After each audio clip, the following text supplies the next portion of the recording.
देश में प्रधानमंत्री नरेंद्र मोदी के नेतृत्व में एनडीए की सरकार बन चुकी है और मंत्रियों को उनके विभाग बांट दिए गए हैं। इस बार भी वित्त मंत्रालय की जिम्मेदारी निर्मला सीतारमण को मिली है। मोदी 3.0 का पहला बजट सत्र जुलाई महीने में शुरू होने की उम्मीद जताई जा रही है।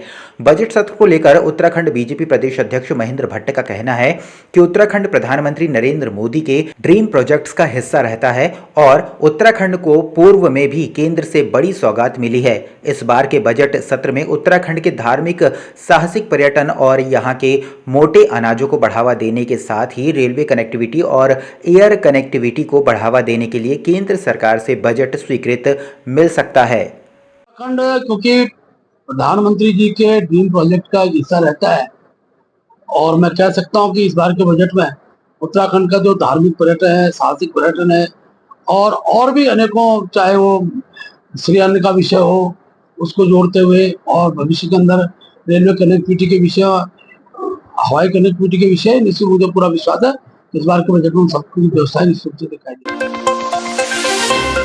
राज्य सरकार में पीआरडी स्वयंसेवक विभिन्न विभागों में अपनी सेवाएं देते रहते हैं। ऐसे में पीआरडी द्वारा लगातार अपनी कई मांगों से राज्य सरकार को अवगत कराया जाता रहा है। विभागीय मंत्री रेखा आर्या ने जानकारी देते हुए बताया है कि पीआरडी जवानों के मानदेय में 80 रुपये प्रतिदिन की बढ़ोतरी कर दी गई है, जिसका शासनादेश जारी कर दिया गया है। जानकारी देते हुए बताया गया कि पूर्व में पीआरडी स्वयंसेवकों को प्रतिदिन 570 रुपये मानदेय दिया जाता था, जो कि अब 80 रुपये की बढ़ोतरी करने पर 650 रुपये प्रतिदिन हो गया है। पीआरडी जवानों की एक मांग कि उनके मानदेय में वृद्धि होनी चाहिए, उस मांग को पूर्ति करने की दिशा में एक बढ़ता हुआ कदम है। मैं माननीय मुख्यमंत्री पुष्कर सिंह धामी जी का बहुत धन्यवाद देती हूँ।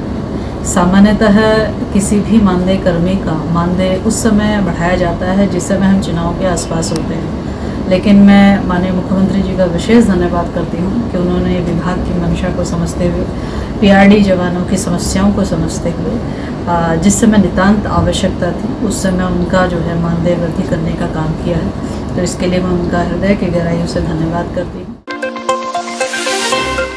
मंगलौर उपचुनाव के चलते आज मंगलौर विधानसभा के गांव नारसन कला में हरिद्वार सांसद त्रिवेंद्र सिंह रावत ने पहुंचकर भाजपा प्रत्याशी करतार सिंह भड़ाना के लिए चुनाव प्रचार किया। उन्होंने कहा कि नारसन के लोगों के वे आभारी हैं जिन्होंने उन्हें यहां से वोट देकर सांसद बनाया और उन्हें उम्मीद है कि इस बार करतार सिंह भड़ाना को भारी वोटों से जिताने का काम करेंगे। कार्यकर्ताओं पर यहाँ की जनता का धन्यवाद करेंगे कि उन्होंने लोकसभा के लिए यहाँ से मुझे अपना सांसद बनाने के लिए वोट डाला है। आज जो हमारी बैठक का विशेष आयोजन हुआ है वो जो मंगलौर विधानसभा है, जो आज तक कभी भारतीय जनता पार्टी नहीं जीत पाई है, वो जीत की शुरुआत ये यहाँ से होगी, नारसन से कला से होगी और एक इतिहास इस बार बदलेगा मंगलौर विधानसभा का कि यहाँ भी डबल इंजन लगेगा, विकास का इंजन लगेगा। रायवाला थाना क्षेत्रांतर्गत हरिपुर कला में नकली पनीर बनाने का गोदाम पकड़ा गया है। गोदाम से खाद्य एवं सुरक्षा विभाग की टीम ने 80 किलो नकली पनीर बनाने के लिए उपयोग में आने वाला 80 किलो अरारोट, 100 लीटर एसिटिक एसिड और 10 लीटर पाम ऑयल बरामद किया है। पनीर और बरामद सामग्री को नमूने लेकर बाद में विभाग की टीम ने नष्ट कर दिया है। गोदाम को भी अग्रिम आदेश तक के लिए बंद करा दिया गया है। 5 प्रकार के नमूने खाद्य विभाग की टीम ने जांच के लिए भेजे हैं। रिपोर्ट मिलने पर गोदाम संचालक के खिलाफ अग्रिम कार्रवाई की जाएगी। विकासनगर में हिंदू संगठन के कुछ लोगों ने हरबर्टपुर बाजार चौकी पर जबरदस्त विरोध प्रदर्शन किया। प्रदर्शनकारियों का आरोप है कि एक हिंदू लड़की को दूसरे समुदाय का युवक भगाकर ले गया है। इस मामले में एक वकील की संदिग्ध भूमिका के चलते हिंदू संगठन के गुस्साए लोगों ने वकील के घर पर भी जमकर तोड़फोड़ कर दी। घटना में प्रदर्शनकारियों ने वकील की गाड़ी सहित घर का काफी सामान तोड़कर चकनाचूर कर दिया।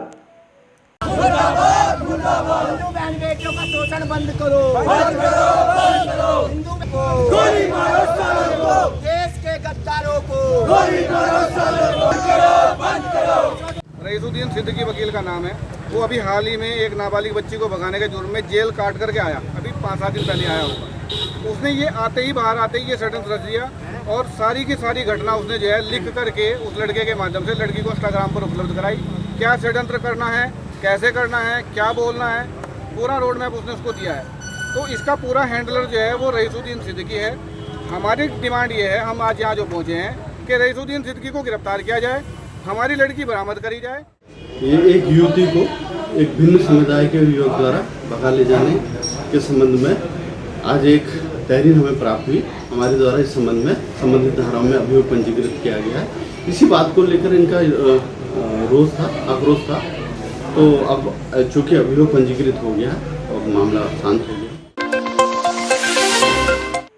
भले ही पुलिस फरियादियों की फरियाद सुनने और उनकी मदद करने की कस्में क्यों ना खाती हो, लेकिन उधम सिंह नगर में पुलिस के एक थाना अध्यक्ष की अश्लील वायरल वीडियो ने पुलिस की छवि को धूमिल करते हुए पुलिस पर सवालिया निशान खड़े कर दिए हैं।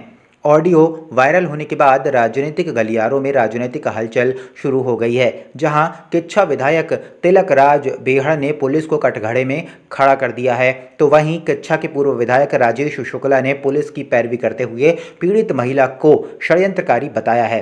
हालांकि ऑडियो वायरल होने के बाद पुलिस कड़ी जांच में जुट गई है और दोषी थाना इंचार्ज पर कार्रवाई करने की बात कह रही है और साथ में एसएसपी ने वायरल ऑडियो को 1 वर्ष पुराना बताया है और एसओ को सस्पेंड कर दिया है। उक्त घटना की निष्पक्ष जांच हो और जब तक जांच हो रही है तब तक उनको निलंबित करके वहां से हटाया जाए ताकि जांच को प्रभावित ना करें और जो दोषी है उसके खिलाफ कार्रवाई हो। प्रथम दृष्टया इसमें वहाँ के एसओ दोषी नज़र आ रहे हैं साफ साफ, क्योंकि उनकी जो भाषा है वह कतई एक जिम्मेदार आदमी से ऐसी भाषा की उम्मीद नहीं की जा सकती। लेकिन इसके साथ साथ मुझे इस पूरी घटना में कुछ कॉन्स्पिरेसी भी नज़र आ रही है, क्योंकि पहले एक लड़की की वहाँ आत्महत्या हुई और उस आत्महत्या में इसी लड़की जिसने आरोप लगाया इसके परिवार के लोग उसमें आरोपित हुए थे। उसमें कुछ लोगों को पुलिस ने जाँच से बाहर भी निकाला। उसके बाद उस लड़की ने जिसने किया है इसके परिवार के लोगों ने पिछले परिवार में जिनकी हत्या हुई थी उनको अभी कुछ दिनों पहले अपहरण के झूठे केस में फंसाने की कोशिश की, उसकी भी जांच पुलिस ने की है और उसको जांच में गलत पाया है।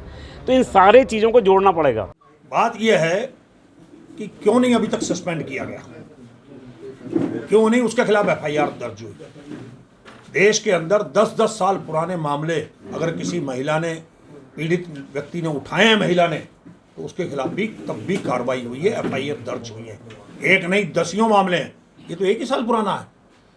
मैंने कहा ना 5-5 साल 10-10 साल पुराने मामलों में भी कार्रवाई हुई है। पुलिस कैसे पार्टी बन रही है? मैं कप्तान साहब से पूछना चाहता हूँ कि आप पार्टी क्यों बन रहे हो? आप पार्टी क्यों बन रहे हो? आप क्या बचाना चाहते हो उसको?